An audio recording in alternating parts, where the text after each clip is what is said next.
Hello and welcome to the Community Voice. I'm Farah Sachs. When it comes to your heart, every second counts, but not every situation requires an emergency room visit. We're talking about a smarter, faster way to get the care you need exactly when you need it. MyCardiologistNow is redefining access to cardiovascular care with a walk-in model designed for urgent, non-threatening symptoms, offering same-day answers, advanced testing, and real peace of mind. Dr. Yael Samole from MyCardiologistNow is a trusted expert in the field, board certified as both a cardiologist and a nuclear cardiology with a strong focus on prevention and patient care centered. Thank you so much for joining me today. Thank you, Farah. Thank you. It's really a pleasure because you are with MyCardiology, which is another group, and it's the same group, and now you're offering MyCardiologistNow. And these two modalities, these two practices really blend well from what the community needs. And let's talk about what MyCardiologistNow does and how is it different from traditional cardiology office? Well, we have a new facility, a new concept in delivering cardiology care. This is same day, no appointment necessary, walk-in cardiology care. Now, you know, when you want to make an appointment to see a cardiologist, could be weeks, could be a couple of months, and by the time you get to see the cardiologist, whatever was going to happen happened already. So we're changing that paradigm. This is a shift now. So if you need cardiology care, you can get it on the same day, walk-in clinic, walk-in facility. And you're located in East Kendall right now in the Greenery Mall. Talk to me a little bit about what you see on a daily basis at the MyCardiologistNow facility versus the traditional one that you have with different locations throughout our area. Well, you know, patients don't always pay attention to their own symptoms. Your body gives you a warning when you start having some chest discomforts or shortness of breath, maybe some palpitations. You should pay attention to that and seek medical advice just to be sure that it's nothing more serious. You know, I have a number of patients who say, I have high blood pressure, but I didn't feel anything, so I really didn't check it. Sometimes the first symptom is you have a stroke. We don't want to wait for that. So people need to take care. Take care. And in our facility, we care. We care to find out in a timely fashion, because you know, if you want to get a cardiology consult, it could take weeks, maybe months, and that may be too late. Now, of course, if you have severe chest pain that just started, shortness of breath, and you're breaking out in a sweat, an outpatient facility is not for you. You should consider going to the emergency room for that. But if you've had questionable chest pain or heaviness in your chest, tightness, or something in your arm or your neck, and it's been going on for a couple of weeks, or shortness of breath, low energy, blood pressure too high, then this is the perfect facility for you. We can evaluate you all in one day, do all the evaluations, make the diagnosis, initiate the treatment, and take care of you. Talk a little bit about some of the testing that you do on site at the MyCardiologistNow facility. Well, it's a full facility. So we have electrocardiograms, echocardiograms, ultrasounds of the heart, ultrasounds of the carotid arteries. We can do stress testing, Holter, 24-hour Holter monitors. But what's really fascinating is we have at this facility a CT angiogram machine. It's a non-invasive CAT scan where we can see inside the arteries to see how many plaques you have and if there are any significant blockages. So we will know right away if any of this is it heartburn, is it this chest wall pain, or is it coming from the heart pain? We could tell immediately if this is coming from the heart or it's coming from something else, because you want to know that. And again, if there is really a true emergency, you shouldn't wait. You should really go to the hospital or call 911. Right. If you have acute onset of chest pain, you don't know what it is, and it's really troublesome, I would recommend seeking emergency care. But people are smart enough to know which is emergency and which is something that's been going on for a couple of weeks or a couple of months. Do the symptoms from men to women vary? Are they crossover? Does what a heart issue might present for a woman be different than with a man? And oftentimes very different. Remember, people hear the usual and customary. I have pain in my heart and down my arm. There's no heart in your arm, okay? It's a referred pain. And women oftentimes have a little discomfort, maybe some neck pain, maybe fatigue, some shortness of breath. You know, the heart doesn't read the textbook. So it's sometimes quite different. There's not very many symptoms, and you may just have fatigue or shortness of breath. So these things need to be looked at, especially if you're not feeling yourself. Why is there a need for a walk-in cardiology clinic? Well, what happens is people say they're going to get a cardiology consult. And as I mentioned, it could take weeks, months, or they're going to go to an urgent care center. You walk in an urgent care center, sit next to all the people with the sniffles and the COVID, and it's not funny. It's sad. But they want to get evaluated, and then you know that the urgent care centers, 95% of them are all owned by the hospitals. So what does the urgent care center do? They shuffle you off to the emergency room. In the emergency room, there you are sitting on a gurney for 4 or 5 hours. If you're lucky. If you're lucky. And they do the tests that they need to do, and maybe a few extras. But by the time when you do get the bill from the hospital, it'll give enough to give you a heart attack. Because you know how expensive hospitals are. Yeah, and we don't run like that. You know, we take insurance.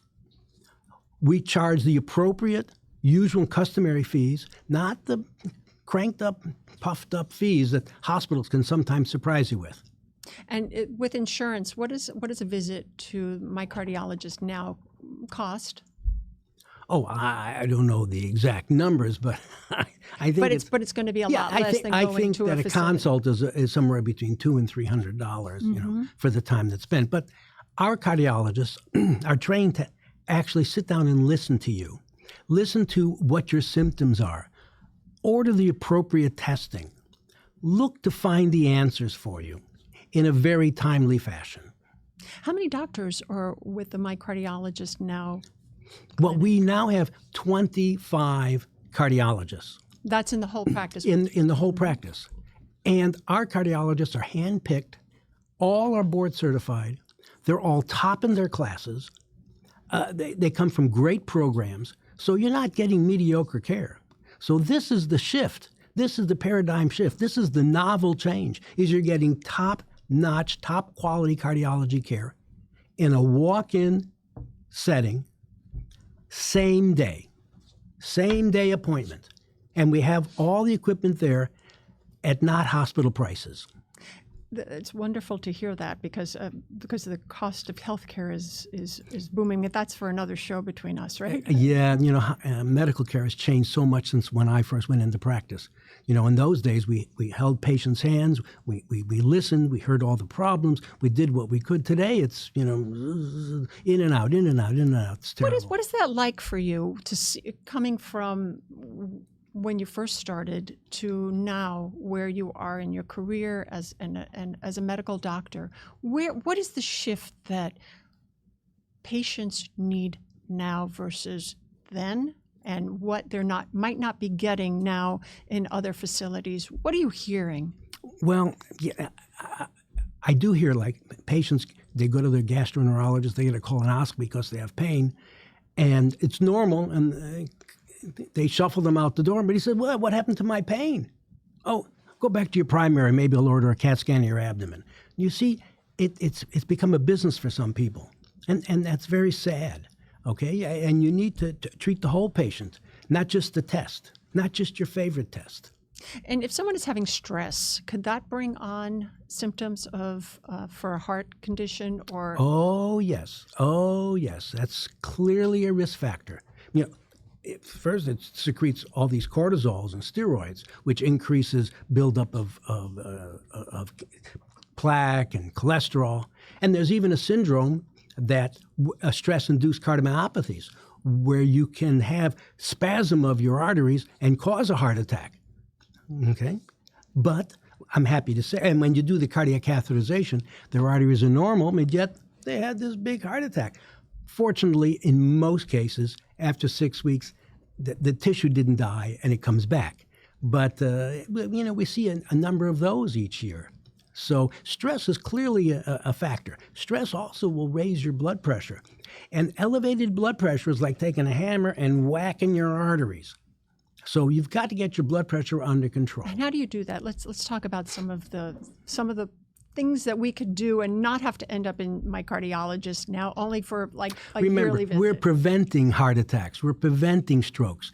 And that's what we're talking about. Right. Treating a heart attack is we know go to the emergency what room. you need. Yeah. Then we're in your hands. But what can we do? And then the audience that might be watching today, what can we do to prevent further things? Could it be diet?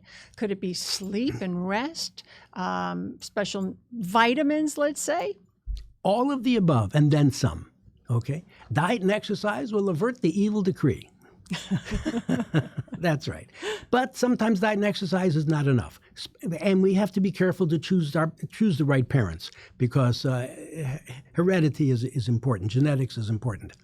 So in other words, if your mother or father had a heart attack, chances are that you could also have coronary disease? If they're diabetic, or if they have high blood pressure, or if they're anxious people and you become an anxious person.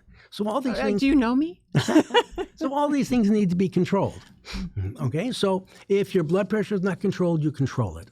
If your cholesterol is too high, you bring it down. Yes, you could start with diet and exercise and see if you can do it and with a sustainable diet that you can adhere to. And if it's still elevated, then we treat that cholesterol, because we know cholesterol elevation will contribute to blockages in your coronary arteries, carotid arteries, renal arteries. So that's important. Are we talking about cholesterol if it's too high, but all the other numbers are in good shape? Is that recommendation for a statin, or is it people that are both the good and the bad, or and the ugly? Yeah, that's right. The good, the bad, and the ugly. The clinical studies have shown that LDL, low-density lipoprotein, or as I refer to it, lousy-density lipoprotein, is the primary target. And clinical studies have shown that should be our focus. And of course, we can subclassify and subfractionate cholesterol particles to see if they're little guys, big guys, small guys. But if the LDL is the primary target, HDL is helpful, but only to a point. Triglycerides are important. If they're over 150, we have to take notice and address those as well. Talk about a kind of diet or lifestyle change one can make now if that the numbers are not in the right direction, or they know that they might be predisposed to coronary disease. When I was younger, when I was a kid, my parents, we had meat 6 nights a week. One night we had dairy and we said, what, again? Today it's the reverse. You should have meat maybe 2-3 times a month. And with meat, we're talking red meat? Beef, lamb, and pork. Okay. What about chicken? Now, I recommend, and it is recommended, chicken, fish, and turkey, or turkey, chicken, and fish. Yeah, that's right. That's what you should be eating. And you reduce, you shouldn't have ice cream in your house, because you're going to eat it and it's going to make you bigger, and it's high in fat because it's cream. Okay? So, and also stay away from those fancy desserts if you can. Everything in moderation, but you need to stay away from processed foods. They're not healthy. And you stay away from meats, beef, lamb, and pork if you can. Watch the saturated fats in your diet, and that'll make a big difference in your cholesterol profile, because we shouldn't be eating like that. None of us. So what is it, besides the chicken and chicken, the fish, and turkey is pretty good. Vegetables? Yeah, vegetables are always leafy good. greens? Yeah. Mm-hmm. Mm-hmm. And if you're looking to lose weight, try to reduce the carbohydrates. Is that what you did? Because you look fantastic. You Thank look you very much. 30 years younger and thinner. Thank you very much. I hope you got that all on tape. Yeah, I'm going to tell your wife, right? So that's right. So not this much rice, but this much rice. Not this much potatoes, this much potatoes. Smaller portions. Eat more protein. Especially as you get more mature, you should be eating more protein because you lose protein as you get more mature. And so you want to maintain muscle mass. So be sure to eat more protein. Watch the fats in your diet, of course. And after dinner, don't go to the TV room and start munching down on nuts, okay? Especially peanuts. I love peanuts, but they're not good for me. I know. Too. There's too much fat for the amount of protein. It's like this much in your hand, and like I just need the whole container, and it's probably Costco size. I mean, it's horrible. It's really horrible. I know, all those good things. Yeah. Yeah, too fattening, too much saturated fat. And what about exercise? Let's talk about that, because you off camera we were talking about that you exercise a couple of times a week, as do I. And is that really helping us fend off? Or helping? Yes, in many ways. First, it improves insulin resistance so that it prevents you from going on to glucose intolerance, preventing you from developing diabetes. It helps to lower your blood pressure. It helps you to lose a few pounds if you can. Remember, you cannot exercise yourself to skinny. The way to lose weight is you push away from the table. That's the exercise you need to do. But exercise will help. But if you exercise for an hour, you could be in deficit of 500 calories. Yeah, but you eat one cookie, it's 500 calories. So it's a combination of exercise helps the metabolism, and diet, of course, is the most important. But exercise, you want to have a balanced exercise program. Yes, you want some cardio. But if you tell me, oh, I walk every day, I walk a mile, you strut and stroll a mile. That's not exercise as well as it would be if you exercise where if you walk so that you could almost not hold a conversation. You may as well get some cardio out of it. But also keep in mind, if you walk every day for your exercise, one type of exercise, your body becomes very efficient at oxygen consumption for that exercise. So you need to balance it with some weight training, okay? Calisthenics. All those exercises we learned in high school that we hated, now's the time to do them. And especially how to wear those little outfits, too. They were not very pleasing to the eye. Well, at least not for me. I wasn't so comfortable. And how long does this exercise have to go on for? Well, if you did 90 minutes a week, boy, would that be a change. 30 minutes, 3 times a week. There's a quantum leap to go from 2 times a week to 3 times a week. 3 to 4, not so much. 4 to 5, not so much. But 2 to 3 times a week is a quantum leap, and that makes a big difference in your metabolism. And your body respects it. And it does have the benefit of reducing aging. I mean, I have some patients who are 75 years old, can't get up on the exam table because their legs are too weak. Because they haven't exercised. They've been sitting most of their lives, not doing anything. You got to take care of your body. It's the only one you got. Absolutely. And you talked about the plaque. And I know that can you explain, because I know you do this, is HeartFlow FFR and the plaque analysis that you do at MyCardiologist Now? Okay, so the CT angiogram machine will see inside the arteries without us going inside the arteries, just a regular CAT scan. But sometimes there's a lot of plaque buildup, and we want to know, does that plaque buildup compromise blood flow? So we have a way now to measure the pressure gradient or the drop of pressure gradient across that blockage to see if it's clinically significant. Because you need a 70% blockage to compromise blood flow. So in other words, you can live and sustain up until that point? Yes, without compromised blood flow. But would you feel it? Would you feel any different? No, you don't have very many. You don't have symptoms really when it's less than 70% blockage. But when you start having a pressure gradient across that fractional flow reserve, that's what FFR stands for, then it becomes clinically significant. Now, of course, there's also small vessel disease, which are not the big arteries. They're the ones downstream. But they're small and control only a small area. Can they give you symptoms? Yes. Coronary spasm can give you symptoms. And those are considered too. But they're not so much causing heart attacks as obstructive coronary disease. What does that mean, a spasm? Your heart flutters a bit? No, the arteries themselves go into spasm. And we do have a number of patients who have severe chest pain under stress. And sometimes it's a spasm of the esophagus, and sometimes a spasm of the coronary arteries, not obstructive coronary disease. We want to find out obstructive coronary disease. Now, coronary spasm and esophageal spasm are also easily treated as well. Okay, but fixed obstructive coronary disease needs to be addressed.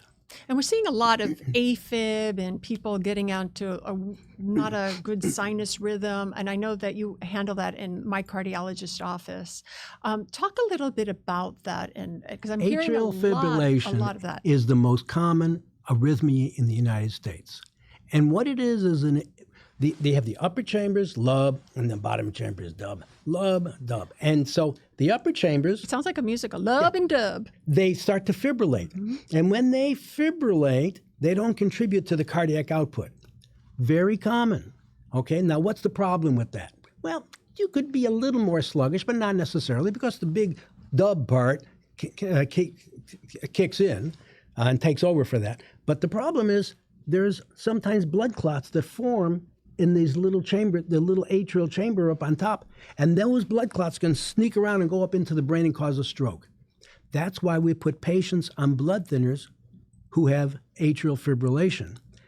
And that's really the major worry. But once you're on blood thinners, your risk of stroke is the same. Now, for years and years and years, maybe millions of years, we've had atrial fibrillation. And 20, 30 years ago, we called them chronic fibbers. People who were in atrial fibrillation. Yeah. They lie? People who are in atrial fibrillation all the time. Man, they lived regular lives. It wasn't that big a deal. We controlled the rate and didn't go up very much. But today we have new techniques. We know that if we can convert you back to regular rhythm, you'll live a little bit longer. The heart will be stronger, and you won't be bothered, and you won't have to take blood thinners. Because when you get to be 80 years plus, if you fall down and hit your head or hit your head on a cabinet and you're on a blood thinner, you're going to bleed. And you don't want to bleed in your brain because that could be fatal. So today we have what's called atrial fibrillation ablations, where they go up in through the groin, up to where the heart is. Why don't you watch it on TV? It takes about an hour, hour and a half. They find the area that's causing the atrial fibrillation. They cauterize it or burn it, one or the other, okay? Or freeze it. And at the same time, we can put in what's called a Watchman procedure, which is a little plug that you put in the little appendix. The left atrium has a little appendix where 95% of all the clots are formed. And if you put that plug in there, 95% of all the clots are there, then we can get you off blood thinners, even when you have atrial fibrillation. And it's a combination procedure because you're right there. Plug, atrial fibrillation ablation, it's a no-brainer. Let's talk a little bit about what is the biggest benefit of being seen at the clinic versus waiting weeks, which we talked about at the beginning of our interview for an appointment. What could go wrong? Well, the problem is that sometimes patients ignore their symptoms. And time is tissue, as they say, because you could be whittling away at your muscle mass in your heart, even though you haven't had a major heart attack, but you're slowly chipping away at it. or the blockage is building up to a point where it'll eventually close, and then you'll end up with that heart attack. We'd like to get there before that happens. I can't tell you how many times we found patients who come in for preoperative clearance. The surgeon said, "Oh, you're going to do your knee? Come on, go get a cardiology clearance." And we find out they have 3-vessel coronary artery disease. And fortunately, we're able to fix that before they go for their surgery. But that's because they came in for a cardiology clearance. We'd like people to be a little more proactive in that. And how often should one get to a cardiologist? Well, to come see you and your team? Our team. It depends on the symptoms. You're having symptoms, or you're having blood pressure that's not controlled, or your cholesterol doesn't seem to be controlled, or you have atrial fibrillation or palpitations that you don't know. Is this atrial fibrillation or not? Because you got to know. Because if you have palpitations you don't know, you can end up with a stroke. You don't want that. Okay? So And if you're not having symptoms, I think an initial evaluation by a cardiologist to see what your status is. We want to know what your risks are. We have a procedure called a coronary calcium score. And a coronary calcium score, and we do it right there at this facility. It's a mini CAT scan, the equivalent radiation of only 2 chest x-rays, no injections, no nothing. It's just like a chest x-ray. And we can see any plaques that are in the 3 coronary arteries, because plaques are made up of calcium and the crud, and the calcium crud, and the cholesterol crud. Okay, so we can count up the calcium deposits and know what your risk is. If you have a lot of plaques, then yes, you have a greater risk of having problems in the future. Or you have no plaques, and that's very reassuring. Does it change? Do you have to go do that again and again and again? Well, we usually check them once every 5 years, okay? Because we'd like to know if you had a calcium score of, let's say, 200. Okay, so 0 to 100 is low risk, 100 to 300 is moderate risk, and over 300 is significant. So let's say you're at 200, and then 5 years later now you're in 800. Your cholesterol wasn't controlled because you've had too much buildup. So you need to be more aggressive in controlling that cholesterol and controlling the diabetes and controlling the blood pressure. And how is that controlled? The blood pressure? Yeah, how do we control the calcium score to help it? Can you lower the calcium Okay, score? so the calcium score doesn't lower because those are fixed calcium deposits. So they usually stay. But we just don't want them to progress, okay? Because we worry about the calcium deposits and the plaques rupturing and then blocking the artery. Okay, so we lower the cholesterol with medications and diet. We lower the blood pressure with stress control, dietary control. Some people take beets, but you got to eat those every day. Beets? Beets. That's a big fad now. But that's okay. As long as we get to goal and control your blood pressure, everybody's happy. What do beets do? Well, they have certain chemicals in there that help to lower blood pressure. Well, I'm going to go right after this, go to Whole Foods. But then you got to check your blood pressure afterwards and see if you got to goal. Yes. Okay, so the cholesterol, the blood pressure, and of course your sugar. You want to be sure that you're not eating too many sweets. Okay, yeah, I mean, sweets are good, but you don't have to overdo it. Okay. My Cardiologist Now. It's so valuable to have everything in one facility. Talk about that for a patient and peace of mind. Yes. In one facility. So sometimes you'll go to your primary and you say, oh, go over there and get an echocardiogram and go to that facility and get a CT angiogram and go to. That's too much running around and it's not coordinated. A cardiologist can coordinate it, but most cardiologists don't have all those ways to evaluate you in their office in one location. This is all in one location. You'll know by the end of the day what you have and what you don't have. So it's one-stop shopping, so to speak, instead of running around everywhere.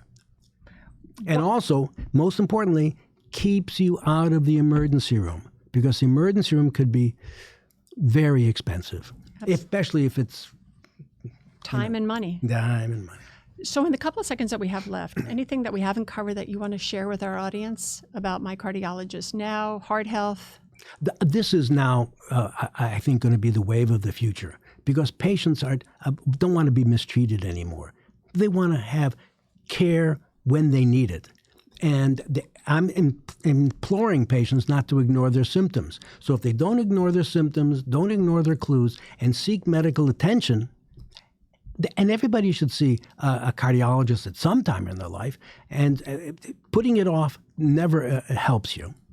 Absolutely. And I want to thank you, Dr. Samole, for all of the information for our audience, because it can go on for days. We can talk about the heart, whether you with love or with disease. We don't want that to happen to our community. And My Cardiologist Now is here for you. Just give them a visit. And they are located in the Greenery Mall in East Kendall. And I want to thank you for being here with me. Well, thank you very much. And I want to thank you for joining me. I'm Farrah Sachs. Until next time, take care of yourselves and each other. Have a great day.